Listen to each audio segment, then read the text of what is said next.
बिस्मिल्लाहिर्रहमानिर्रहीम अल्लाहुम्मा सल्ली अला मुहम्मद व आले मुहम्मद। इमाम जाफ़र सादिक़ अलैहिस्सलाम ने अपने बाद असहाब से ये बयान किया कि आखिर ज़माना ईमान को हिफ्स करने के लिहाज से बड़ा मुश्किल होगा, यानी ईमान के ऊपर साबित कदम रहना आसान नहीं होगा। तो पूछने वाले ने पूछा कि आखिर ज़माने के लोग फिर क्या करेंगे, किस तरह से अपने ईमान की हिफाजत करेंगे। तो यहाँ पर और काफ़ी सारी चीज़ें हैं।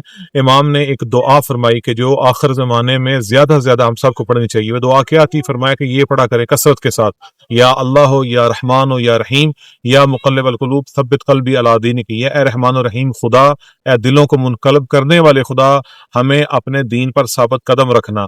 जब सुनने वाले ने सुना तो उसने भी फिर दोहराया, इस तरह से उसने कहा कि या अल्लाह हो या रहमान हो या रहीम या मुक़ल्लिबल क़ुलूब वल अबसार और सब्बित क़ल्बी अला दीनिक। इमाम ने फरमाया नहीं, जितना तुमसे कहा है उतना ही पढ़ना है, यानी सिर्फ इतना ही करना है, या अल्लाह हो या रहमान हो या रहीम या मुक़ल्लिबल क़ुलूब व सब्बित क़ल्बी अला दीनिक। और आयतुल्लाह बहजत ने बहुत ज्यादा ताकीद की है कि इस दुआ को अपनी जिंदगी का मामूल बना लें और बार बार इस जिक्र को पढ़ते रहा करें, ताकि खुदा की जात हमें उसके दीन के ऊपर साबित कदम रखे। वस्सलामु अलैकुम वरहमतुल्लाह।